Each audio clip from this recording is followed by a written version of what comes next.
여자 둘이 토크하고 있습니다. 안녕하세요. 황선우입니다. 안녕하세요. 김하나입니다. 톡토로의 메일을 하나 읽고 시작해 보도록 하겠습니다. 작가님들 안녕하세요. 일본 톡토로 앙시오입니다. 참 오랜만에 인사드립니다. 선우 작가님을 도쿄 진보초에서 뵌 게 작년 11월이었는데 벌써 다시 가을이 오는군요. 시간이 참 빠릅니다. 올해는 하나 작가님과 이옥선 작가님께서 일본에 와주시다니 정말 너무너무 기대가 됩니다. 제가 이 소식 듣고 일본 톡토로 오픈 채팅방에다가 바로 알렸는데요. 스포일러가 될까봐 말할지 말지 잠깐 고민했는데 다들 너무 좋아하셨어요. 작가님들 일본 톡토로들이 열렬히 환영하겠습니다. 지난주에는 도쿄 근교에 사는 일본 톡토로들이 모여서 피크닉을 가기도 했습니다. 다들 싸우신 게 김밥, 쌈밥, 부추전 등등 한식이었어서 피크닉이라기보다 소풍이겠네요. 이 일본 톡토로님들이 일본에 사시는 한국인 톡토로들이 아니라 일본인 톡토로님들인데 모여서 이렇게 김밥, 쌈밥, 부추전을 드셨다니까 너무 귀엽네요. 그러니까요. 우리가 어디 음악 페스티벌 같은 데 가서 타코야키나 오코노미야키 먹는 그런 느낌이겠네요. 그러네요. 날씨도 딱 적당했고 맛있는 밥 먹으면서 5시간 동안 책 얘기나 한국과 일본 사회에 대한 얘기, 일에 대한 고민까지 완전 시간 가는 줄 모르고 떠들었답니다.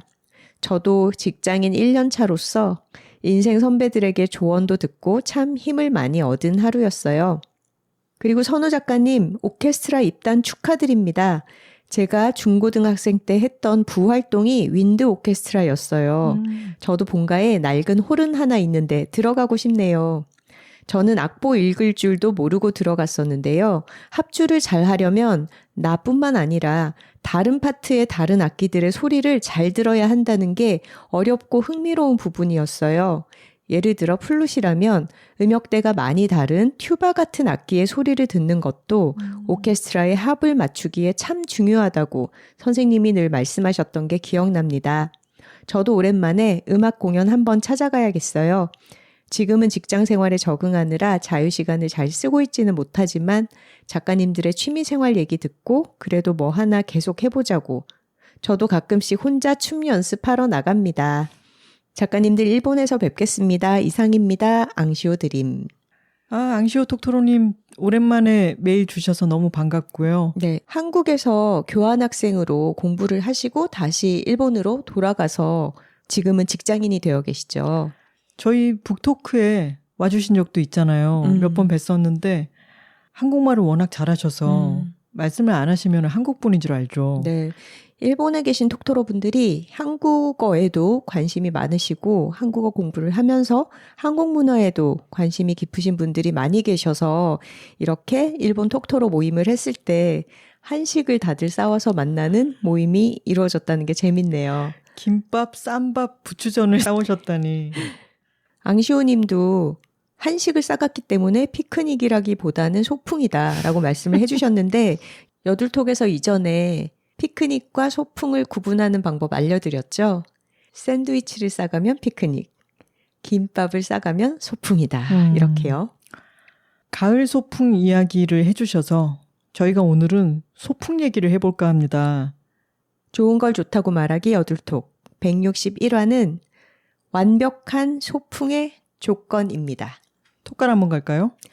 여, 둘, 톡토로 톡토로 톡! 파워, 파워, 파워, 파워.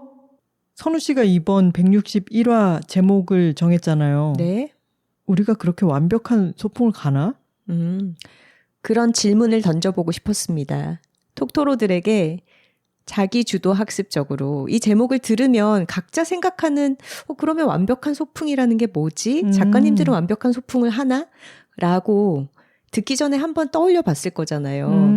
각자가 생각하는 완벽한 소풍은 다 다를 것이고 사실 저희도 100%의 완벽한 소풍을 한다라기보다는 요즘같이 좋은 날씨에 소풍을 갈 수 있다는 것 자체가 사실은 쉽지 않은 일이잖아요. 이거 아주 유려하게 풀이한 낚시성 제목 아니에요? 그렇습니다. 저희가 어제도 소풍을 다녀왔어요. 근데 뭐 미리부터 계획한 것도 아니었고 야, 날씨가 너무 좋다. 저희도 오랜만에 소풍이었죠. 요즘 비가 은근 자주 오잖아요. 근데 비 오는 날 사이사이로 하루씩 맑은 날들이 날씨가 참 좋고 기온이 아주 적당합니다. 최고 기온은 한 25도 정도로 올라가서 꽤나 따뜻한 편이고 최저 기온은 15도를 넘어서 너무 춥게 느껴지지는 않는, 그래서 야외 활동을 하기가 딱 좋은 날씨예요. 요럴 때 짬을 만들어서 소풍을 가면 그것이 바로 완벽한 소풍이죠. 저희는 망원동에 살고 있고 저희 집에서 걸어서 한강을 나가기가 비교적 쉽잖아요. 그래서 날씨 너무 좋은데 소풍 갈까 하면 어딜 가지? 라고 생각할 필요가 없이 저희가 그냥 사시사철 잘 가는 잔디밭이 하나 있어요. 하나 있다기보다 한강공원은 아주 넓게 이어져 있으니까 저희가 좋아하는 그런 지점이 스팟이 있지. 있는 거죠. 지점이 있는 거죠. 근데 어제도 서로 뭐 어디 가는지 얘기도 없이 각자 준비할 걸 챙겨 들고 쓱 걸어서 나갔죠. 근데 요즘 날씨가 좋다 보니까 그 한강으로 나가는 토끼굴 같은 데가 있는데 거기를 나서는 순간 사람들 소리가 막 들리죠. 어제 같은 경우에는 사람들이 이미 막 많이 모여 앉아 있는 그런 때였는데 저희는 그쪽으로 안 가죠. 어렸을 때는, 아니 어렸을 때라고 하면 좀 성장기 같으니까 20대 때는 좀 사람들이 많이 모이는데 가서도 잘 놀았어요. 근데 점점 갈수록 조금은 한적하고 인구 밀도가 낮은 데를 찾게 되더라고요. 그래서 저희 집 근처의 망원 한강지구에서도 그 나들목이라고 하죠. 나들목에서 바로 나가자마자 한강이 펼쳐지는 거기는 사람이 항상 많아요. 평일이든 주말이든, 주말엔 더 많죠. 거기가 주차장도 가깝고 근처에 편의시설들이 있고 그치. 그리고 한강에 아직 익숙하지 않다면은 나와서 바로 강이 보이고 잔디밭이 있고 사람들이 막 그늘막 같은 걸 쳐놨으니까 맞아. 초조해. 빨리 자리 잡아야 될 것 같아. 그쵸. 거기 한 자리 빨리 펴야 될 것 같은 느낌이 드는 거죠. 근데 거기서 한 5분 정도만 걸어가도 훨씬 쾌적하게 좀 조용하게 있을 수 있는 곳들이 있죠. 맞습니다. 지난주에 저희가 파스타 마스터 클래스 개정판 소식을 알려드렸는데 파스타 마스터 클래스와 풍미 마스터 클래스의 백지혜 작가가 지금은 연희동으로 이사를 갔지만 저희 집 바로 근처에 이사를 왔던 적이 있어요. 그래서 그때 저희가 동네에 주민이 된 것을 환영하는 의미로 같이 소풍을 갔었거든요. 그러면서 저희가 좋아하는 소풍 스팟을 알려주면서 여기를 우리가 부르는 이름이 있다. 리버사이드. 사실 정말 별거 아닌 곳인데. 그러니까 그냥 한강변에 우리가 좋아하는 소풍 장소라고 해서 리버사이드라고 알려주고 이제 앞으로 여기를 소풍을 자주 오자라고 하면서 저희의 소풍 루틴대로 돗자리와 이제 커다란 보온병에 담아가는 차와 찻잔과 이런 걸 싸가서 나눠 마시고 했더니 너무 좋아하더라고요. 그때는 또 내가 야심차게 뜨거운 물만 따로 가져가서 차를 그 자리에서 우렸어요. 그래서 바로 마셨죠. 맞아. 그때 참 맛있게 먹고 백지혜 작가가 아주 좋아했던 기억이 나요. 그리고 저희 사이에 그런 스팟이 하나 더 있었죠. 센트럴파크입니다. 사실은 백지혜 작가네 아파트 뒤에 그냥 놀이터 있는 아주 작은 공원인데 한 벤치가 2개 있나? 근데 거기 나무들이 참 예뻤어. 지금은 또 거기를 뭔가 공사를 해가지고 좀 바뀌었지만 그때는 우리가 우리 나무라고 정해놓고 1년 동안 변화를 관찰하는 그런 나무도 있었고 겹벚꽃이 굉장히 예쁘게 피는 나무도 있고 해서 또 같이 탁구 치고 나서 점심 먹고 집에 들어가기 아쉬울 때는 거기 앉아서 커피 한잔 하고 이럴 때가 있었거든요. 거기는 또 센트럴파크라고 우리가 불렀었죠. 그 이름이 터무니없기 때문에 더 부르는 재미가 있었던 것 같아요. 맞아요. 파크라고 이름 지을 수도 없는 그저 벤치가 몇 개 있고 나무가 좀 있을 뿐이지만 그렇게 명명을 해놓고 센트럴파크 잠깐 들렀다 갈까? 그래서 손에 든 아라든가 이런 걸 거기 앉아서 나무 보면서 좀 마시고 근데 그 시간들이 참 좋았죠. 맞습니다. 완벽한 소풍의 조건은 친구네요, 친구. 그 시간을 함께할 좋은 사람. 그래. 우리 어제 소풍 가서도 사실 별거는 안 했지만 우리는 밀린 안부를 주고받고 이런 것도 필요가 없잖아요. 그러니 돗자리 하나 펴놓고 각자 하늘 즐기고 뭐 주워 먹고 마시고 이러면서 가만히 함께 있었는데 옆에 사람이 하나 있다는 게 참 좋죠. 맞아요. 그리고 번갈아서 화장실 갈 때 짐도 봐주고. 아, 선우 씨는 근데 어제 특별 활동을 했구나. 아, 저는 플룻이랑 악보를 싸들고 나가서 연습을 좀 했습니다. 왜냐하면 오늘 토요일 날 오케스트라 합주가 있었기 때문에 어제 또 준비를 좀 해야 되는 상황이어서. 선우 씨 평생 첫 야외 연주 아니었어요? 그렇죠. 제가 성산대교 아래에서 색소폰 들고 나서 버스킹하는 아저씨들처럼 야외 연주를 했네요. 어땠어요? 생각보다 처음에는 지나다니는 사람들한테 방해가 되진 않을까 좀 신경이 쓰여서 이걸 들고 나가는 것 자체를 생각을 못 했었는데 막상 나가니까 저희가 자리 잡은 지점 자체가 반경 한 30m 이상 사람들이 안 오는 곳이었잖아요. 그리고 뭐 러닝하는 분들이나 자전거 타는 사람들이 저 멀리서 보이고 그 사람들은 이제 지나가고 그리고 저희에게서 좀 떨어진 지점에 또 분수가 있어가지고 거기 분수에 물을 쏠 때마다 엄청 큰 소리로 음악을 틀더라고요. 그래서 저의 플룻 소리는 거기에 묻혀서 좀 상당히 미약하게 들리지 않았나 싶습니다. 하지만 혹시 한강공원을 산책하시다가 어디선가 피리 소리가 들려왔다 하면 제가 연습 중이었거니라고 생각해 주시기 바랍니다. 다른 사람한테 방해되는 걸 떠나서 하늘 열린 곳에서 연주를 해본 경험 자체는 어땠어요? 기분이 너무 좋던데요. 그리고 소리가 집안에서 연습을 하거나 합주실에서 연습을 할 때에 비해서 내 소리가 귀에 바로 들리지는 않고 더 퍼져나가는 느낌이었을 것 같아요. 그렇죠. 그리고 해가 살짝 질 때, 악보가 이제 잘 안 보이기 시작할 때까지 연습을 했는데 그 시간에 저의 연주 여백에 풀벌레 소리가 채워주는데 그 기분이 너무 좋더라고요. 풀벌레와 나의 듀오였다 어제.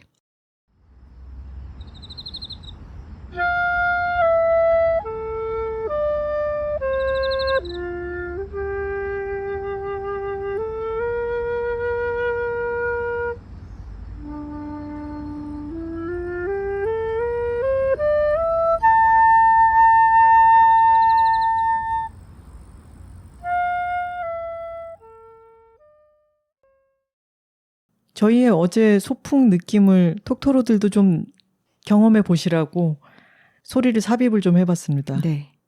근데 또 플룻이 좋은 게 물론 연습하고 있는 거라서 연습이 잘 안 될 때는 옆에서 듣고 있기에는 소리도 너무 크고 저 연습 구간이 잘하는 걸로 빨리 넘어갔으면 좋겠다 이런 생각을 할 때도 있지만 왜 소풍 가서 음악을 들으면 좋겠지라고 생각하고 블루투스 스피커 같은 거 가져가잖아요.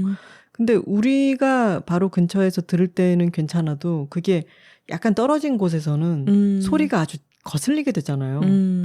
근데 플룻은 훨씬 더 자연스러운 소리가 나서 소리가 큰 것과 별개로 귀가 편안했어요. 아, 그래요? 새 소리인 척 해봤어요.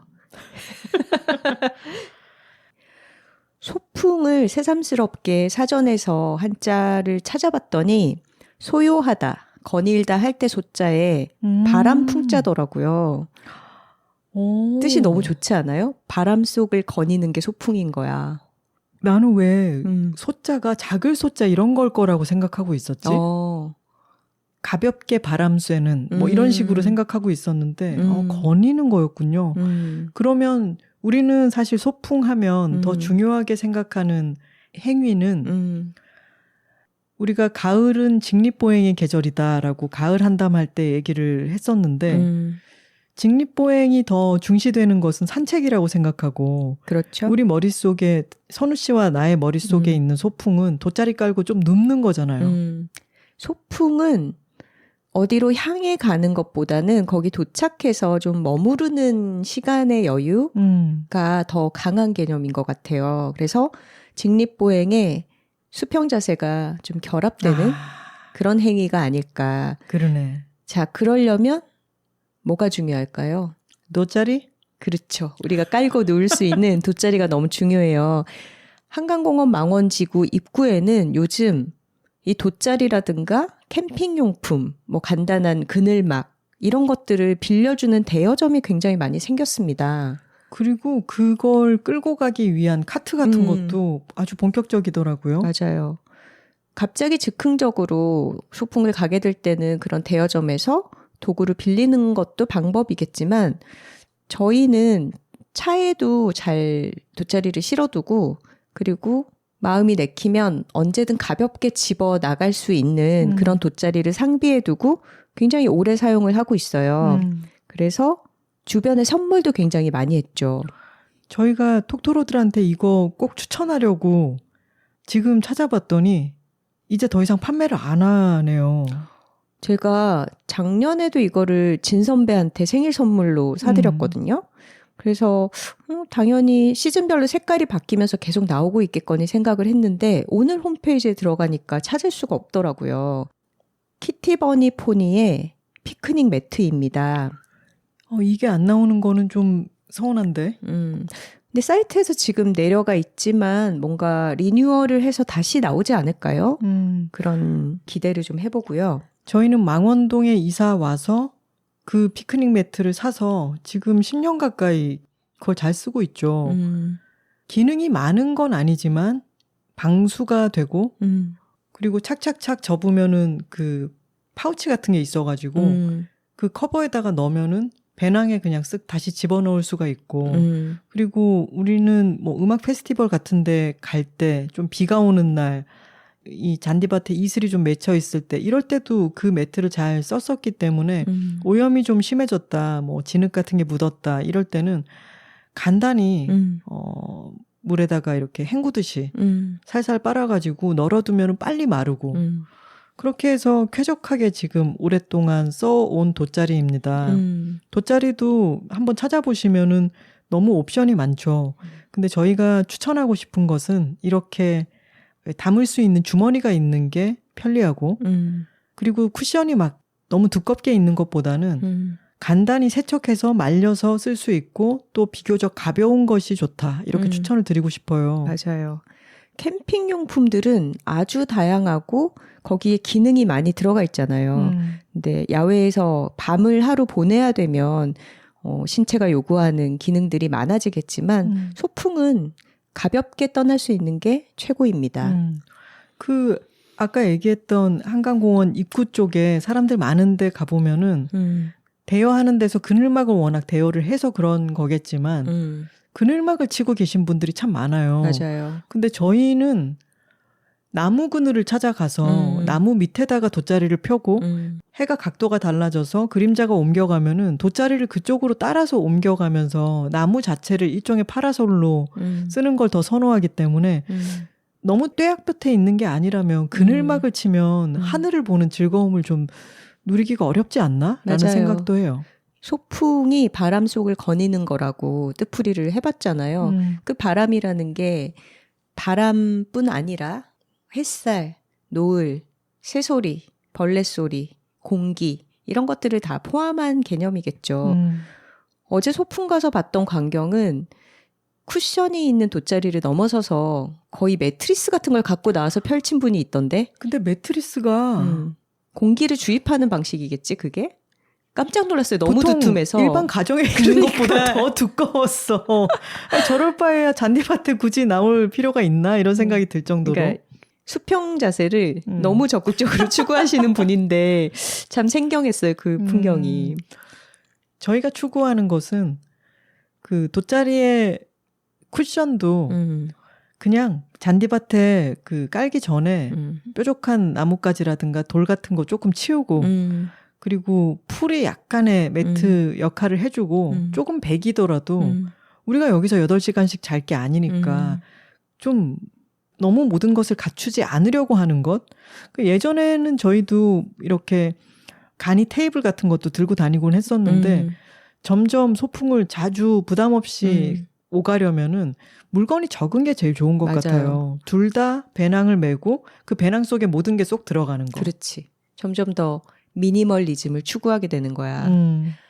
근데 이렇게 그늘막 같은 장비 없이 자연을 즐기기 위해서라도 내가 선호하는 소풍 지점에 대한 연구와 개발이 필요한 것 같아요. 왜냐하면 우리가 익숙하게 가는 곳은 오후 한 4시, 5시 정도가 되면은 해의 각도가 이제 이렇게 기울어져 가기 때문에 더 이상 햇살이 눈을 찌르지 않는다. 이런 게 빅데이터가 우리한테 경험이 쌓여 있잖아. 그리고 노을을 관찰하기 좋은 곳이다. 그렇지. 이런 게 있죠. 근데 이런 게 경험이 쌓여 있으면 점점 더 많은 장비가 필요가 없는 거지. 그래서 한 가지를 가지고 그걸로 다양하게 활용을 할 수 있으면 제일 좋잖아요. 그래서 저희가 여러 목적으로 잘 사용하는 아이템은 또 하나는 뭐냐면 티타월입니다. 티타월 중에 좀 두께가 있는 요거 하나 추천을 할까요? 저희 잘 써서 2개를 가지고 작업실에도 있고 집에서도 소풍 갈 때 잘 쓰는 건데 조지 젠슨 다마스크라고 돼 있네요. 이집트 타월이라고 하는 별명으로 불리는데 한 3만 왜 원대? 이집트 타월이에요? 몰라요. 그냥 쓰기만 써서 나는 그 연어는 모르겠네. 이태리 타월과는 무슨 관계인가요? 이태리 타월이 아니라는 것은 확실히 말씀드릴 수 있습니다. 이게 되게 도톰한 티타월이고 이 직물의 조직이 굉장히 올록볼록해서 요거를 좀 깔아놓고 그 위에다가 싸간 음식이나 뭐 찻잔이나 이런 거를 올려놨을 때 고정하는 효과가 좋아요. 그리고 흡수력이 좋아서 뭘 마시다가 흘렸다. 그럴 때 닦기에도 좋고 이거는 저희도 하나를 사서 갖고 있었는데 또 선물도 받았잖아요. 정멜멜 작가한테 선물 받아서 되게 잘 쓰고 있는 아이템입니다. 아, 지금 찾아보니까 조지 젠슨이 아니라 게오르그 옌센으로 읽는 게 맞네요. 아, 어느 북유럽 브랜드인가요? 덴마크 디자이너라고 하네요. 한 3만 원대 초반 정도로 살 수 있는 것 같은데 크기가 큼직하고 이거는 하나 사두면은 아주 유용하게 오래 쓸 수 있어서 추천하고 싶습니다. 티타월 치고는 가격이 꽤나 있는 편이지만 그만큼 튼튼하고 크고 오래 사용하는 제품입니다. 이것 자체가 올록볼록한 엠보싱 효과가 있기 때문에 깨질 수 있는 물건 같은 거 이를테면 뭐 와인병이라든가 와인 잔이라든가 찻잔이라든가 이런 것들을 싸서 가기에도 좋죠. 완충제 역할을 이거 자체로 하고 꺼내서 그냥 돗자리 위에다가 펴두면은 돗자리 위에 바로 음식을 놓는 것보다 기분이 좀 더 낫고요. 거의 납작한 테이블이 하나 생기는 개념인 거죠. 또 추천드리고 싶은 게 이렇게 소풍 갈 때 종이컵을 사용하거나 아니면 테이크아웃 잔 같은 거 혹은 플라스틱 야외용으로 나온 그런 잔을 사용하게 되는 경우가 많은데 그것보다는 저희는 집에서 쓰는 유리잔을 갖고 나가보시라고 말씀을 드려보고 싶어요. 이게 느낌이 되게 다르거든요. 맞아요. 야외에서라도 뭐 와인 한 병 가져가서 마시거나 아니면 시원한 음료를 마실 때 유리의 감촉이 입에 닿으면 제대로 즐기고 있다라는 어떤 감각이 생기거든요. 저희가 집에서 가장 잘 쓰는 와인잔이 마침 야외에 들고 나가기에도 되게 좋은 디자인이에요. 보통 와인잔이라고 생각하시면은 이 중간에 스템이라고 하죠. 줄기가 되게 가늘어서 잘 쓰러지고 잘 깨지고 불안한 좀 그런 걸 연상하실 텐데 얘는 엄청 튼튼하고 납작하게 생겼고 다리도 짧아요. 그래서 아주 안정감이 있는 디자인입니다. $2의 램비라고 하는 모델이고 이거는 수선배한테 선물을 받았네요. 역시 그리고 더 사기도 했죠. 마음에 들어서. 술에 관련해서는 전문가잖아요. 그래서 저희 집에 와인잔이 다양하게 있지만 집에서 마실 때도 이걸로 잘 마시고 그리고 2개가 딱 들어가는 상자가 있는데 이 상자를 버리지 마세요, 여러분. 혹시 구입을 하시게 되면 요거를 갖고 나갈 때마다 딱 껴넣어가지고 나가면 깨지지 않고 안전하게 이동할 수 있는 그런 좋은 케이스입니다. 구입할 때 왔던 상자를 얘기하는 거죠. 그렇죠. 얘도 한 개에 2만 원이 안 돼서 합리적인 가격에 아주 오랫동안 잘 쓰고 있는 제품이에요. 그리고 저희는 저희 집 앞이 마침 한강공원이지만 만약에 멀리에서부터 내륙지방이라고 하려니까 이상하네. 먼 곳에서부터 굳이 놀러 간다면은 와인잔을 챙겨가는 게 좀 번거롭게 느껴지기도 하겠죠. 저희가 오늘 이야기하고 싶은 것은 집에서 가까운 곳에 아까 선우 씨가 연구 개발할 필요가 있다라고 했는데 그냥 걸어서 또는 아주 편하게 오갈 수 있는 그런 지점을 하나 개발해 두는 것은 아주 중요한 일이고 거기에 쓱 나갈 때 와인잔을 챙겨서 나가고 또 들고 들어오고 하는 걸 얘기하는 거죠. 그렇죠. 그리고 와인을 마시고 나면 그 와인의 끈적함이 있잖아요. 이제 이런 것도 노하우가 생겨가지고 우리는 또 차를 싸가니까 차를 조금 남겼다가 거기에다가 이제 부어가지고 티타올로 와인 잔을 일단 애벌로 한번 싹 헹구고 대충 감싸서 가지고 와서 설거지하고 이런 노하우도 생기죠. 자, 차를 싸가는 하나 씨만의 노하우도 알려주시죠. 보통 이제 야외에서 차를 마시면은 훨씬 더 맛있습니다. 선우 씨가 야외에서 풀로 불어보니까 또 기분이 다르더라 하는 것처럼 천장이 없는 곳에서 차를 마시면 왜 그렇게 기분이 좋은지 모르겠어요. 이게 아주 중독적이기 때문에 점점 양이 늘어서 이제는 1리터짜리 보온병을 들고 나가는데 스탠리고요. 진짜 하나 씨가 이거 챙기는 거 보면은 약간 대포 같은 거를 하나 손에 든 거 같은. 아니야. 더 큰 것도 있다고. 아, 그래요? 네. 근데 더 크면 그 안에 차까지 다 채우면 너무 무거워지잖아요. 그렇지. 그러니까 제가 최적으로 생각하는 것은 이 1리터짜리 보온병인데 이게 보온력이 아주 오래 지속이 되거든요. 진짜 깜짝 놀랐어요. 저는 이 보온병 자체가 진짜 커서 어릴 때 왜 집에 보리차 끓여가지고 이렇게 세워놓는 보온병 있었잖아요. 그리고 이제 이 뚜껑 부분을 누르면은 따뜻한 쩌로록 나오는 그거 이래로 가장 큰 보온병인 것 같아, 내 인생에는. 근데 그만큼 정말 뜨거운 차가 식질 않더라고요. 우리 몇 년 전에 왜 남산 북측 순환로 깊은 가을날에 소풍 갔었잖아요. 아, 맞아. 근데 그때가 날씨가 좀 쌀쌀하고 그리고 좀 습해서 어둑한 그런 의신연스러운 날이었는데 날이었어요, 약간은. 따끈한 차를 중간중간 코너마다 자그마한 잔에다가 딱딱 나눠 마시면서 갔더니 그 느낌이 참 좋았잖아요. 맞아요. 보온병은 이렇게 소풍을 다니다 보면은 나에게 맞는 크기의 보온병 같은 게 생길 거예요. 챙겨 나가 보시는 게 소풍의 재미를 더해주고 그리고 저는 보이차를 주로 마시니까 잔이 작잖아요. 아주 작은 잔에다가 차를 마시는 분들을 위해서 추천할 아이템이 또 있습니다. 뭐죠? 특정 스마트 스토어를 얘기하게 되네요. 화차원이라고 하는 차 도구 관련한 스마트 스토어에서 파는 잔 싸게 거기 그렇게 쓰여 있어요. 잔 싸게 파우치. 잔 싸게란 아니 그치 잔을 싸는 용도의 물건이니까 잔 싸게가 맞는데 굉장히 좀 촐싹되게 들린다. 그리고 약간 똥 싸게랑 라임이 돼서 죄송합니다. 하나당 4,800원짜리인 이렇게 폭신하게 돼 있는 파우치가 있는데 생각보다 되게 작아요. 그렇죠.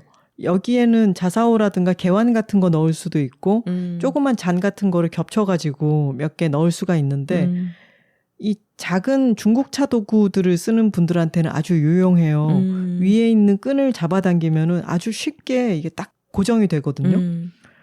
이게 자신의 차 생활에 좀 맞는다 싶은 분들께는 추천을 드릴게요. 이렇게 커다란 보온병에 담아가서 따끈하게 마시는 차는 가을을 연장해 주는 것 같아요. 아, 그렇죠. 날씨가 좀 쌀쌀해져도 옷을 좀 따뜻하게 입고 나가서 이 차를 홀짝홀짝 마시면 체온이 유지되기 때문에 완전 초겨울, 늦가을까지 그 정취를 느끼면서 소풍을 하게 만들어주는 그런 아이템인 것 같습니다. 그리고 엄청 추운 날에는 우리가 소풍을 나가게 되지는 않지만 여행 갈 때도 차를 잔뜩 싸가지고 가서 추운데 산이라든가 공원 같은 데 걸을 때 따끈한 차를 한 잔씩 마시면 너무 좋죠. 맞아요. 하나 씨가 차를 즐기게 되면서 저를 비롯해서 친구들에게도 이 영향으로 야외 생활을 더 적극적으로 누릴 수 있는 어떤 좀 든든함이 생긴 것 같습니다. 저희가 지구를 위한 한 가지 이야기를 할 때도 일회용품 사용을 좀 줄이면 좋겠다 이야기를 했는데 오늘 와인잔, 유리잔을 가지고 나가는 거라든가 보온병에 찻잔을 어떻게 싸들고 나갈 것인가 하는 이야기를 하는 것도 이 일회용품을 줄이기 위한 것도 있고요. 그 티타올을 가지고 가는 것도 티슈라든가 키친타올의 사용을 줄일 수 있죠. 그리고 이거 여러 번 해보면은 이게 더 여러 가지 감각을 충족시켜주고 쓰레기를 줄인다는 그런 윤리적인 차원에서도 물론 좋지만 감각적인 차원에서도 훨씬 더 충만감이 느껴지니까 한번 시도를 해보셨으면 좋겠어요. 그리고 어제 날씨가 너무 좋으니 잠깐 나갔다 오자 해서 나가서 몇 시간 있으면서 선우 씨가 집에서 연습할 플룻을 밖에 나가서 연습하고 그리고 저는 옆에서 뭐 별일 없이 앉아서 폰도 보고 누웠다가 나뭇잎 흔들리는 거 보고 바람 느껴보고 그리고 어제는 이제 책을 들고 나가는 걸 깜빡 잊었는데 종이책을 가지고 나가면 밖에서 뭐 한두 페이지만 읽는다 하더라도 너무 기분이 좋죠. 맞아요. 이럴 때는 얇은 책이 좋습니다. 아, 그렇죠. 제가 한강 작가님의 빛과 시를 그렇게 소풍 갈 때 들고 가서 읽었거든요. 너무 잘 어울리는 거예요, 소풍이랑. 그리고 그렇게 읽으면은 언제 읽었는지가 정확하게 기억이 나죠. 맞아요. 자, 소풍 갈 때 먹을 게 빠질 수 없잖아요. 어제 저희는 점심을 아주 든든하게 먹고 오후에 소풍을 나간 거라서 냉장고에 있는 과일 같은 거 몇 가지를 눈에 띄는 대로 싸갔습니다. 그런 거 싸갈 때는 좀 음식물 쓰레기가 많이 남지 않는 아이템들이 좋은 것 같아요. 어제는 거봉포도가 있어서 그걸 싸갖고 나갔는데 블루베리 같은 거 이런 종류 딱 집어먹고 비워서 오기 좋죠. 손도 안 끈적해지고. 그렇죠. 그리고 어제 냉장고에 있는데 이거 가져갈 걸 깜빡했네 싶었던 게 뭐냐면 하나 씨가 요새 어글리어스에서 광적으로 탐닉하는 아이템이 있어요, 여러분. 나는 내가 인간인가 토끼인가 싶다니까. 팟캐스트 편집할 때마다 요거 꼭 있어야 된다 자기 간식으로 그렇게 요청해서 제가 안 떨어지게 사놓는데 어글리어스의 스낵 당근이라는 게 있거든요. 근데 되게 작은 가느다란 당근이에요. 그래서 씻어서 자르지 않고 그냥 그거 하나씩 들고 바로 먹을 수 있는데 엄청 오독오독 식감도 좋고 향도 있고 먹기도 간편해서 요즘 간식으로 애용하고 있습니다. 이런 거 소풍 때 들고 나가면 참 좋겠네요. 그리고 딴 얘기지만 저는 원래 생당근 먹는 거를 어렸을 때부터 좋아했어요. 익힌 건 안 좋아하잖아. 카레 익힌 건 하면은 별로 안 좋아해요. 그러니까 당근 다 빼잖아. 그리고 왜 사람들이 그 브로콜리 테스트라고 하잖아요. 배가 정말 고픈지를 알기 위해서는 브로콜리라도 떠올렸을 때 되게 먹고 싶으면 엄청 배고픈 상태인 거 맞다. 근데 저는 브로콜리를 되게 좋아하잖아요. 맞아요. 브로콜리 데친 거랑 생당근을 아주 좋아하는데 제가 지난주에 저녁을 챙겨 먹기가 귀찮아서 눈앞에 생당근과 브로콜리가 있으니까 그냥 집어 먹다가 저녁이 넘어간 거예요. 저속 노화식이자 다이어트식이네요. 그 얘기하려고. 다음날 아침에 체중 쟀다가 깜짝 놀랐어요. 많이 빠졌어? 쑥 빠졌더라고요. 그래서 이거 한 번 해놓고 이런 얘기 해도 되나? 안 돼. 그만해. 제가 이 팟캐스트 편집도 하고 한 일주일에 2-3번 정도 해보고 괜찮다 싶으면 다시 말씀드리겠습니다. 스낵 당근 다이어트? 그리고 나는 이걸 다이어트식이라고 별로 생각하지 않고 마요네즈도 막 듬뿍 찍어 먹기 때문에 그냥 맛있어서 먹었는데 다음날 몸도 가볍고 좋더라고요. 단백질이 부족한데? 그러네. 삶은 계란 달걀을 같은 거? 한 2개 정도 같이 먹어주면 좋을 것 같아요. 어제 갑자기 그렇게 나가서 노닥노닥 하다 보니까 저쪽 편으로 해가 지는데 노을이 너무너무 예뻐서 어제 진짜 예쁘더라. 그냥 시시각각으로 변해가는 노을 가만히 쳐다보고 그리고 어느새 해가 완전히 지고 어두워져서 돌아오는 길에 또 국수 한 그릇 먹고 집에 갔는데 근데 그렇게 밖에 나가가지고 몇 시간 그 날씨 속에 나를 놓아 보잖아요. 그리고 막 정신없이 뭔가를 하는 게 아니라 그냥 날씨를 가만히 즐기고 밖에 있다가 돌아오면요. 그날 밤은 잠을 잘 자요. 애기들도 야외 나가서 놀고 들어오면 잘 자지 않나? 근데 막 뛰어놀거나 이런 것도 아니잖아요. 운동을 한 것도 아닌데 햇볕 많이 받으면은 잠이 잘 오는 것처럼 저희는 맞아. 어제 햇볕을 그렇게 길게 받지는 않았지만 밖에서 그런 바람을 쐬면서 있는 것 그것이 정신 건강에도 너무 좋고 잠도 잘 자게 만들어줘서 육체적으로도 참 도움이 될 거라고 생각해요. 많은 사람들이 이제 내가 너무 바쁘고 회사 일에 치여서 힘들다 이럴 때 오후 반차를 쓴다?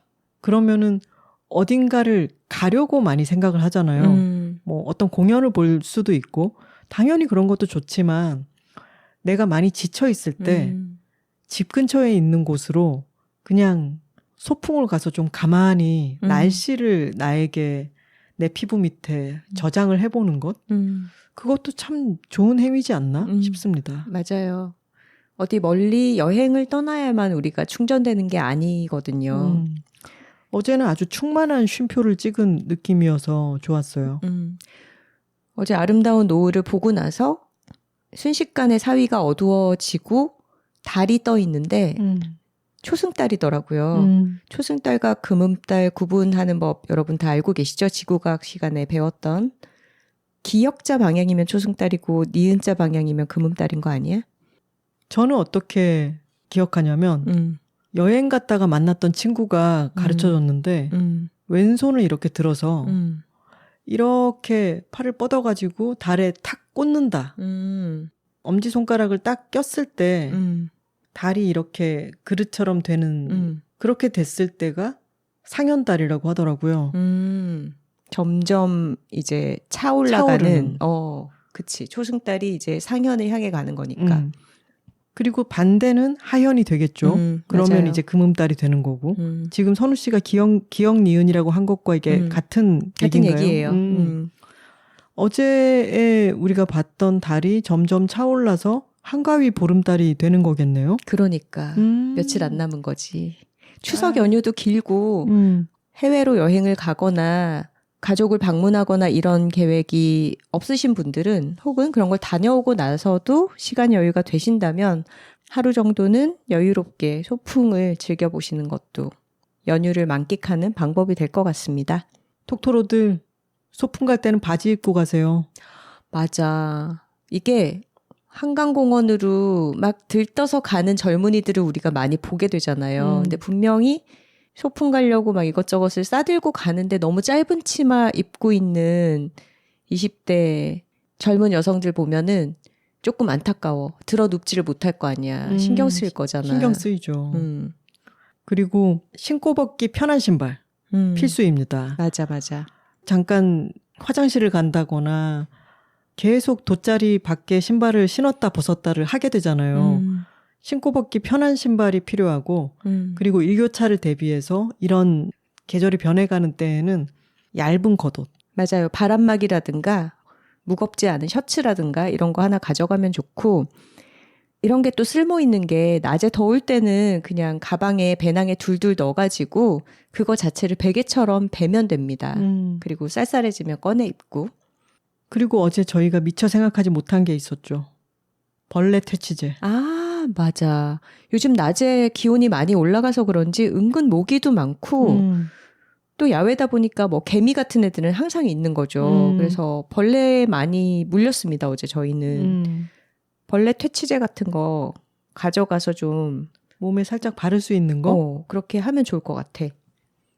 저희가 오늘 완벽한 소풍의 조건이라고 하는 제목을 낚시성으로 달아놓고 이것저것 물건들을 추천하기도 했지만 이 물건들이 꼭 필요한 것은 아니에요. 맞아. 자신에게 편한 것, 이미 가지고 있는 것들 중에 그런 물건들이 없어도 되고 그냥 하늘이 많이 보이고 나무가 있고 돗자리 펴고 좀 앉아있거나 누워있을 수 있는 어떤 지점을 개발하고 나가서 바깥의 햇빛과 공기를 많이 쐬는 것, 많이 쬐는 것, 그것이 남는 소풍인 것 같습니다. 맞아요. 우리 주변 친구들도 저희가 오늘 얘기한 한강공원 말고도 월드컵 공원에 호수변에 어떤 나무가 있는 지점이라든가 아니면 송파구의 올림픽 공원에 어떤 나무가 있는 어떤 지점 이런 식으로 되게 좋아하는 장소들이 있잖아요. 근데 이런 소풍 장소, 내가 좋아하는 도시 안에서도 자연을 누릴 수 있는 스팟 이런 데를 좀 애착 관계 형성을 해두면 좋은 게 우리가 방문하는 어떤 상업 공간과의 관계는 쉽게 깨어지잖아요.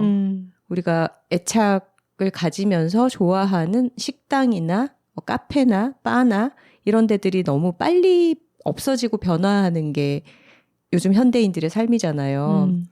근데 이런 자연 속의 소풍 장소는 조금 덜 변화할 가능성이 많고 좀 더 오래 내가 마음을 두고 띄엄띄엄 찾아가도 나를 늘 받아주고 계절의 변화를 느낄 수 있고 이런 게 삶에 큰 안정감을 주는 것 같습니다. 맞습니다.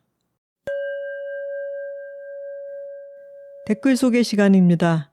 사연과 광고 문의는 W2Talking, W 숫자 2 talking@gmail.com으로 보내주시면 됩니다. 다음 주 방송 예고 드리겠습니다. 10월 7일 화요일 추석 연휴 중에 업로드되는 여둘톡 162화는 넷플릭스 시리즈 은중과 상연을 다루도록 하겠습니다. 15부작이라서 보시는데 시간이 꽤 걸릴 거예요. 그리고 미리 말씀드리자면은 하차 위험 구간도 있습니다. 11화에서 13화까지가 뭔가 참 많이 늘어지는데 그거 지나고 나면은 또 14, 15화는 좋고 잘 마무리가 되니까요. 저희가 다음 회차에서 이야기를 나눠보도록 하겠습니다. 네, 이미 9월 12일에 넷플릭스에서 오픈이 돼서 전체 다 보신 톡토로들도 많이 계실 것 같고요. 주변에서 워낙에 요즘 화제죠. 이번 연휴가 기니까 연휴 중에 보시고 나서 여둘톡을 들으시면 더 재밌게 청취하실 수 있을 것 같습니다. 마포구가 술렁이기 시작했습니다. 네, 제18회 마포나루 새우젓 축제 깃발들이 걸리기 시작했고요. 10월 17일부터 19일 금요일부터 일요일까지 월드컵 공원 평화광장 일대에서 열리게 되었습니다. 출연진이 아주 화려합니다. 구창모, 이찬원, 남진, 최성수, 그리고 마포 윈드 오케스트라, 황필이. 너무 설레죠? 황필이는 왜 배너에 안 올라 있는 거야? 아직 그럴 급은 아니야. 아우, 너무 설레는 행사네요. 이렇게 마포구 곳곳에 배너가 3종 세트로 이렇게 쫙 걸려 있는데 이게 그전에는 가을에 또 축제 하나보다 정도였는데 우리 황선우가 거기 출연한다고 생각하니까 너무 설레기 시작하는 거예요. 그래. 이 포스터에 대해서도 한마디 꼭 하고 싶어요. 이거는 근데 거리에 붙어 있는 거랑은 조금 다른 거 아닌가요? 지금 홈페이지에 들어가서 본 거죠. 네네. 길거리에 나붙은 이 깃발이랑은 좀 다르게 자세한 정보를 찾아보기 위해서 마포구청 홈페이지에 들어갔더니 올해 새우젓 축제를 알리는 포스터가 올라와 있는데 야, 약간 사이버펑크 느낌인데요? 새우젓에 들어간 새우 진짜 작잖아. 근데 한 1000배로 확대해가지고 포스터 중앙에 새우를 배치를 하고 이거 뭐라고 해야 될까? 약간 새우가 투명하게 마포의 구민들의 일상을 투과하는 그런 유리 소재로 되어 있어요. 그리고 이 안에는 마포 나루의 한강 모습 그리고 풍물패 이 새우젓을 실어오는 나룻배 뭐 이런 풍경들이 새우를 채우고 있습니다. 뭐라고 해야 될까? 이거는 과거와 미래의 어떤 화합? 그런 게 좀 보여지네요. 그 과거와 미래가 이 새우 속에서 만나는 거죠. 그렇지. 그 작은 새우 안에 이런 엄청난 세계가 들어있는 거야. 되게 불교적이다. 자, 27년간 본인을 키워준 마포에 어떤 공헌할 수 있는 기회입니다. 최선을 다해 주시길 바랍니다. 네, 열심히 연습하고 있습니다. 지난 황필이 오케스트라에 들어가다 편이 또 레전드로 등극한 것 같습니다. 네, 많은 톡토로들이 즐겁게 들었다며 좋아해 주셨어요. 구황작물거울님의 댓글입니다. 마지막 마포 새우젓 축제 NG 다시 넣어주신 하나 언니 센스에 웃고 갑니다. 러닝머신에서 웃겨 기절할 뻔했어요. 맨 마지막에 넣어두었습니다. 이게 찾아보니까 저희가 반년 특집을 했을 때 괴이한 퀴즈쇼를 잠시 했었는데 그때 상황이더라고요. 맞아요. 이팅토로님의 댓글입니다. 안녕하세요. 이팅토로입니다. 작가님 오케스트라 입단 너무 축하드려요. 마포 구립이라면 하면서 듣다가 10월 17일이라는 날짜가 나오자 마포 새우젓 축제 하고 외쳤어요. 저는 마포구 취타대로 새우젓 축제에서 취타 행렬을 나갑니다. 태평소가 궁금하던 차에 지난달 취타대 모집 공고에 후다닥 들어갔는데 새우젓 축제에 나간대요. 일주일에 한 곡씩 맹연습 중입니다. 작가님 공연은 못 봐서 아쉽지만 같은 축제에 연주자로 서게 된다니 기쁘네요. 말차 격불도 참 해보고 싶었는데 덕분에 정말 좋은 가격에 좋은 제품 받았어요. 감사합니다. 이제 여유롭고 우아한 말차 생활을 할 수 있게 되었어요. 힐마 아프클린트 전시도 너무 보고 싶은데 부산이라 고민이 많았습니다. 그러다가 어제 갑자기 차표를 끊어서 다음 주 부산에 갑니다. 가기 전에 다큐멘터리 보고 가는 길에 지난 방송 들으면 전시 제대로 즐길 수 있을 거라고 생각합니다. 을숙도도 가보고 싶던 곳이라 하루 종일 돌아다니면서 새도 보고 하려 해요. 여들톡 덕에 충만한 가을을 보내고 있습니다. 요즘 날씨가 너무 좋아요. 많이 많이 즐기세요 하셨네요. 여러 가지의 피드백을 한꺼번에 주셨네요.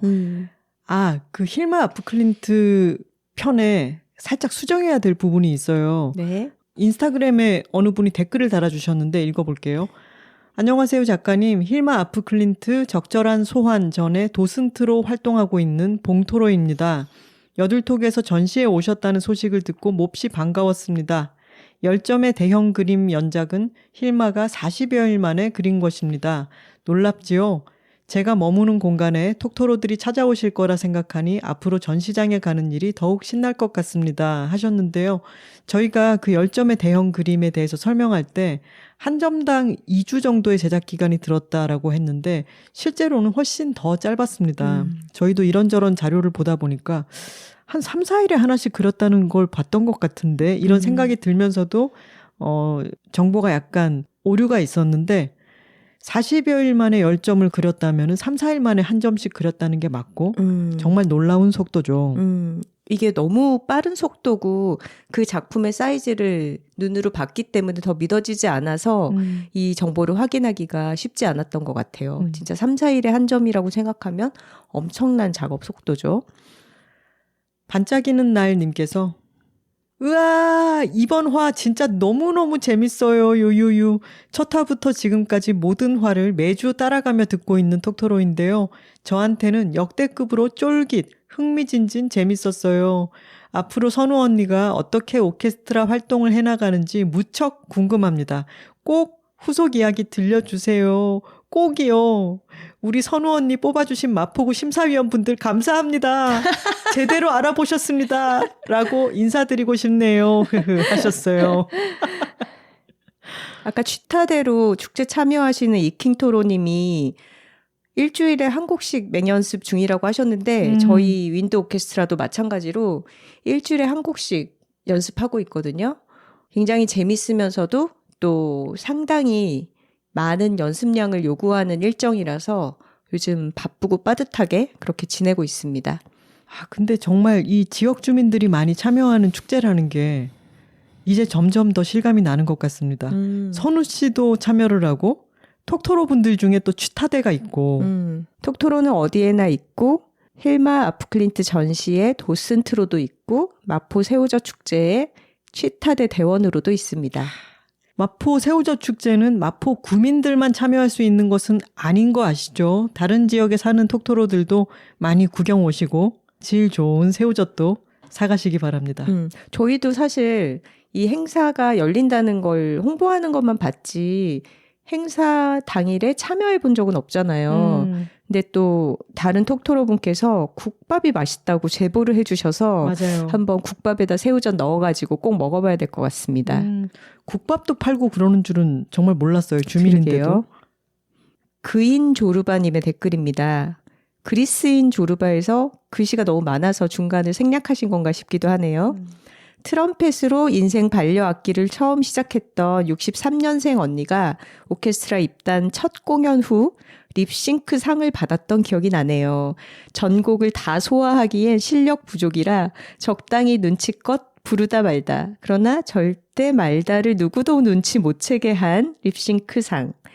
오케 5년 차가 된 언니는 립싱크 없이 100% 실력으로 열심히 부르기 위해 연습 또 연습 그 자체를 너무나 즐거워합니다. 저도 반려악기 고민해봐야겠어요. 새우젓 사러 가볼까나. 반려악기를 고민하다가 갑자기 새우젓 사러 가볼까나로 끝나는 게 너무 웃기네요. 쌈박 담백님께서 깍! 제목 보고 두근두근하며 듣고 있어요. 오케스트라 입단이라니 정말 축하드립니다. 혼자 연주를 할 때와 같이 합주로 맞출 때의 느낌이 다르죠. 연주하면서 짜릿한 희열이 느껴지는 도파민 차오르는 거 맞아요. 크크크. 저도 아마추어 오케스트라에서 바이올린을 연주하고 있어요. 결혼 전에 했다가 아이 낳고 쉬고 8년 만에 다시 시작했답니다. 작년까지 직장 퇴근하고 아이 데리고 다녔었어요. 지금은 4학년이라 아이는 집에 있고 아이 저녁 차려놓고 후다닥 간답니다. 평일에 연습을 하느라 갔다 오면 정말 피곤한데 그래도 듣기만 하던 음악을 직접 연주해 본다는 것이 오케스트라를 그만둘 수 없는 매력인 것 같습니다. 아이도 작년까지 오케스트라 따라오는 걸 엄청 좋아하고 다양한 악기 연주들 보더니 플룻을 선택해서 배우고 있어요. 지역구에 속한 오케라서 정기 공연뿐 아니라 각종 지역 행사에 참석할 것 같은데 크든 작든 무대에서 연주를 해보는 경험은 정말 소중해요.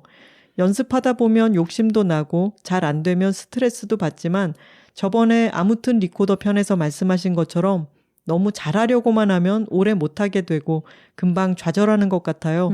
지치지 마시고 오래오래 오케스트라 활동하시길 바라요.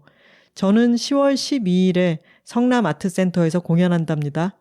경기도 내 교사들로 이루어진 오케스트라예요. 무료니까 보고 싶으신 톡토로 분들은 부담 없이 오세요 하고 홍보를 해주셨네요. 같은 취미 음악인으로서 10월 톡토로님의 공연도 응원하겠습니다. 그리고 나도 한번 이런 아마추어 오케스트라를 해볼까 생각하시는 성남 인근에 사시는 분들이 계시면은 한번 예습차 구경 가보시는 것도 좋을 것 같아요. 그럼요. 스포티파이의 유소민님께서 남겨주신 댓글입니다. 제가 뭔가에 도전할 때는 자주 긴장되고 부끄럽고 창피한 마음에 압도되곤 해요. 근데 하나 작가님의 탁구대회 도전기, 선우 작가님의 오케스트라 도전기, 하포만 물병아리님의 피아노 도전기, 그리고 주변 후배들의 신입사원 적응기 등등을 들을 때마다 모두들 너무 반짝반짝하고 귀엽고 사랑스럽고 멋있다고 생각하며 기분이 좋아지는 제 자신을 발견하게 되었습니다. 그리고 제 자신의 도전도 그렇게 지켜봐 줘야겠다는 생각이 들었어요. 여들톡은 항상 출근 준비를 하면서 듣는데요. 오늘은 더욱 하루를 도전적으로 살아봐야겠다는 마음과 함께 에너지가 차오르네요. 이번 주 한 주도 파이팅 하겠습니다. 톡토로 톡 파워 해주셨네요. 메일 소개해 볼게요. 연극 프리마파시를 보고 온 톡토로님께서 후기 메일을 보내주셨습니다. 안녕하세요 작가님들. 159화 중요한 이름 힐마 아프클린트 에피소드의 오프닝에서 소개해 주신 연극 프리마파시를 보고 온 익명의 톡토로입니다. 사실 방송을 듣기 전부터 이미 이 작품에 푹 빠져 있었어요. 이자람 장군님의 첫 공을 본 뒤로 마음을 완전히 빼앗겨 지금까지 벌써 4번을 봤습니다. 와, 첫 공 보시고 4번이나 보셨군요. 아직 안 보신 톡토로들이 작품의 여운을 직접 느끼시길 바라는 마음으로 자세한 내용은 빼고 저의 감상만 담아 짧게 남깁니다.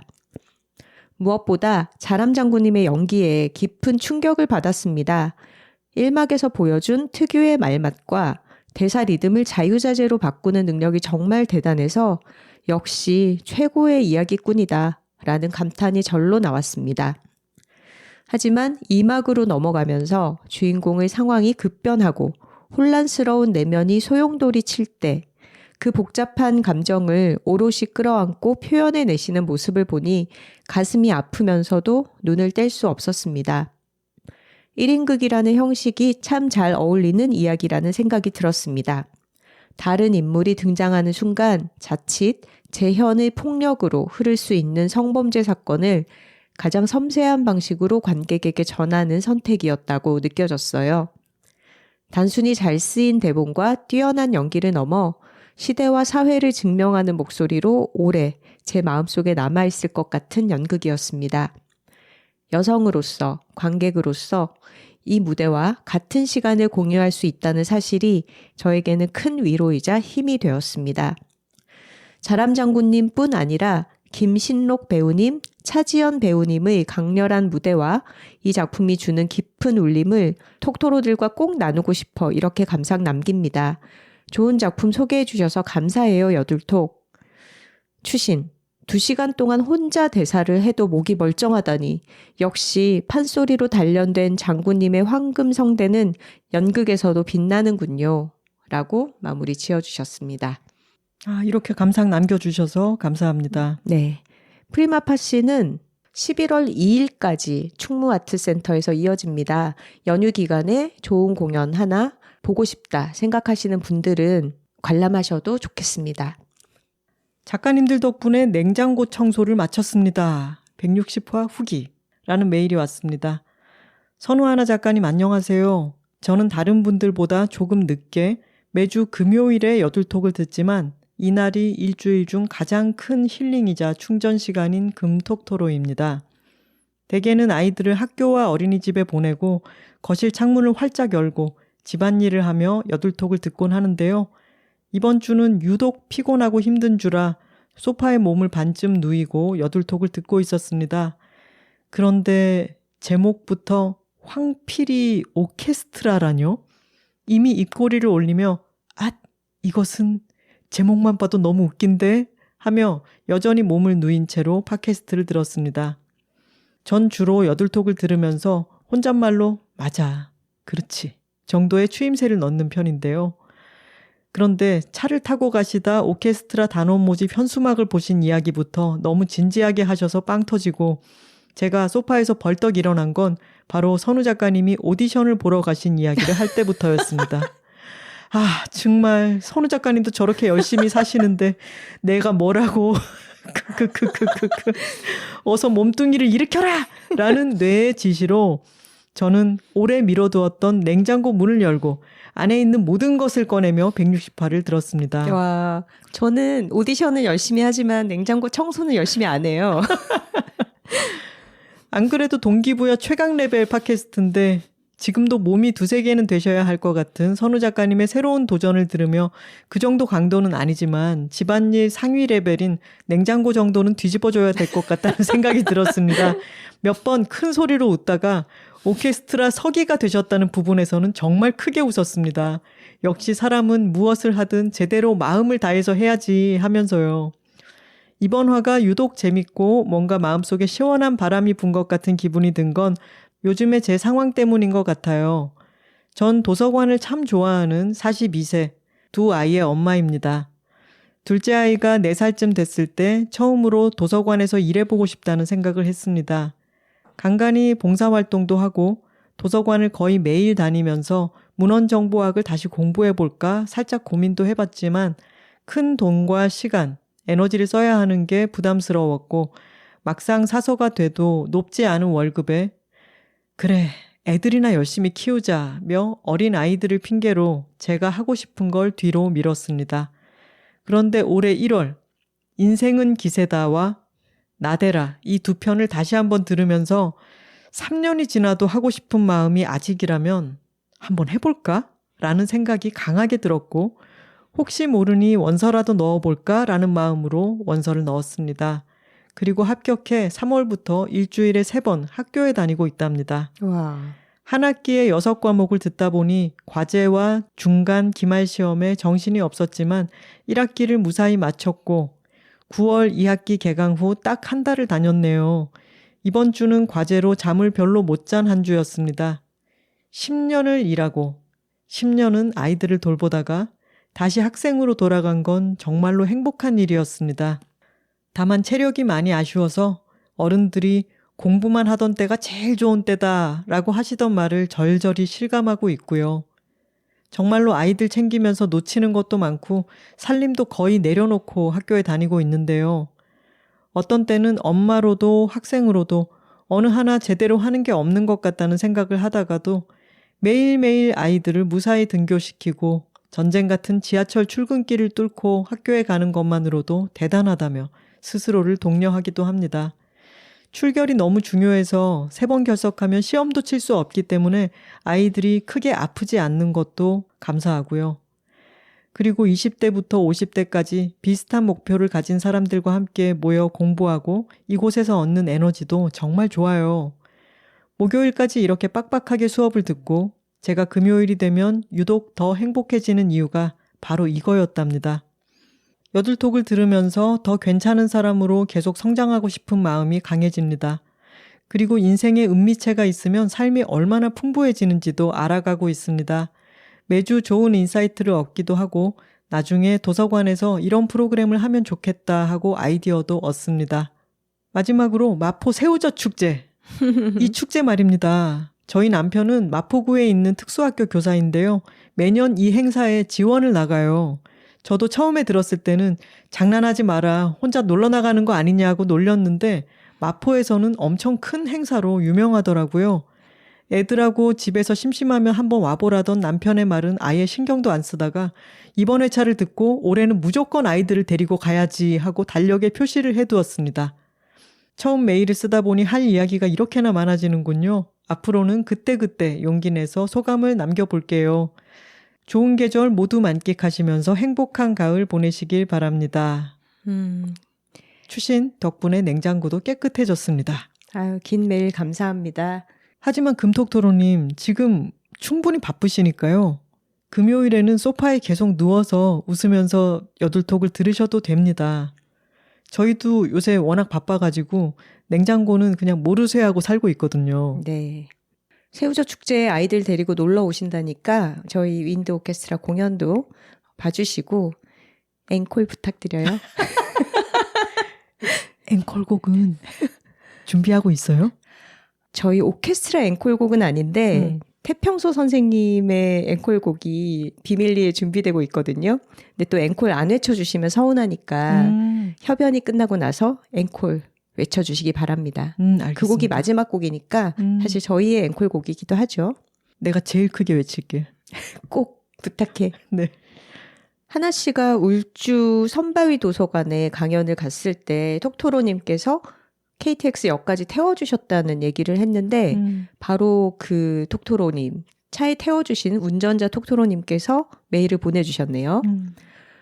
안녕하세요. 지난 21일 울산 울주 선바위 도서관에서 조카 톡토로와 함께 김하나 작가님을 뵈었던 이모 톡토로입니다. 그날 작가님을 제 차로 모실 수 있어 영광이었습니다. 울산역까지의 거리가 왜 그리도 짧던지요. 울산역을 수도 없이 다니면서도 그 길이 그렇게 짧다는 것을 처음으로 느낀 시간이었습니다. 그날의 여운이 남아서일까요? 저희 이야기를 해주신 하나 작가님 덕분에 용기가 나서 문득 메일을 보내고 싶다는 생각에 이렇게 시작해봅니다. 저는 그동안 월화수목 금금금으로 살았습니다. 쉬는 날도 없이 열심히 일을 했고 그게 당연하다 생각해왔기에 그러지 않는 사람들이 오히려 나태해 보이고 한심해 보이기도 했을 정도였으니까요. 그런데 그렇게 살아온 제 인생에 브레이크가 걸렸습니다. 유방암이라는 결코 반갑지 않은 손님이 저를 찾아오셨더라고요. 아마 휴식을 모르는 저에게 삶의 쉼표를 알려주려고 돌아가신 우리 아버지께서 보내신 손님이 아닐까라고 생각하며 그리 힘들지 않은 마음으로 수술하고 치료받으며 하루하루를 보내고 있습니다. 퇴원을 하고 나서 저는 바로 백수선언을 했습니다. 모든 걸 다 내려놓고 지금은 병원 치료를 병행하면서 제 몸이 보내는 신호에 집중하고 건강이라는 단어를 늘 염두에 두고 있습니다. 그거 아세요? 건강할 때는 세상사 하나부터 열까지 고민 아닌 게 없는데 아프고 나면 그 고민들은 어디로 간 건지 다 사라지고 딱 하나 건강만 남게 돼요. 그래서 건강을 잃으면 다 잃는 것이라는 말들을 하나 봐요. 두 작가님도 건강에 대해 자만하지 마시고 건강할 때 꼭 지키시길 바랍니다. 1년 남짓 몸무게가 13kg이 빠졌습니다. 친구들에게 나 살 빠지면서 1년 사이에 폭삭 늙었지 않아? 라고 물으면 응, 진짜 많이 늙었어. 많이 변했어. 라며 뼈 때리는 말을 합니다. 선의의 거짓말은 이럴 때 하라고 있는 거 아닌가요? 서러워서라도 다시 예전의 저희 모습으로 얼른 돌아가야겠습니다.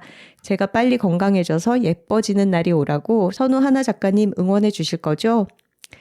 그날 함께 강연을 들으러 갔던 조카는 제가 고등학생일 때 태어나서 저희 20대의 월급 루팡이었습니다. 이모하고 제품에 쏙 안기는 어린 조카가 너무 예뻐서 제 월급의 대부분을 조카 옷값으로 점점점. 그랬던 아기가 지금은 저의 가장 친한 친구입니다. 취향이 비슷해서 함께하면 즐거운 친구. 저에게 여둘톡을 알려준 친구. 그 친구와 함께 다음 주 수요일은 부산 현대미술관을 가기로 했습니다. 이자람 장군님의 공연을 보러 곧 서울도 갈 예정이고요. 하나 작가님 보셨죠? 제가 차에 타서 시동을 걸면 여둘톡이 바로 재생되는 거. 원래 운전하는 거 엄청 싫어하는데 여둘톡 덕분에 운전하는 게 즐겁습니다. 앞으로도 오래도록 제가 운전을 즐길 수 있게 해주실 거라 믿습니다. 이상입니다. 하셨네요. 빨리 건강해져서 예뻐지는 날이 오라고 응원해 주실 거죠? 하셨는데 아주 커다란 응원을 보냅니다. 네, 곧 그렇게 되실 거예요.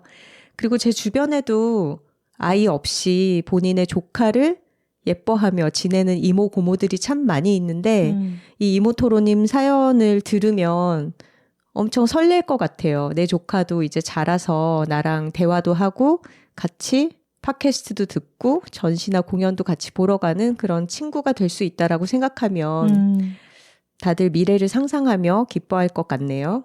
그 조카분의 표현에 따르면은 엄마가 둘인 느낌이래요. 낳아준 엄마가 있고 더 친구 같은 엄마가 있는 그런 느낌이라고 하시더라고요. 그리고 저희에게 언제나 아낌없는 후원을 해주시는 꿈꾸는 눈썹 님도 조카와 함께 저희 북토크에 오시곤 하잖아요. 그런 관계, 같이 여둘톡을 영업하고 같이 이야기를 나누고 공연이나 북토크를 같이 보러 다니는 이모와 조카. 이런 관계들 참 너무 좋아 보입니다. 맞아요. 좋은 걸 좋다고 말하기 여둘톡 161화는 완벽한 소풍의 조건이었습니다. 톡토로 뒤에는 여둘톡이 있고 여둘톡 뒤에는 톡토로가 있습니다. 저희는 다음 주에 은중과 상연으로 다시 돌아오겠습니다. 화요일입니다. 고맙습니다.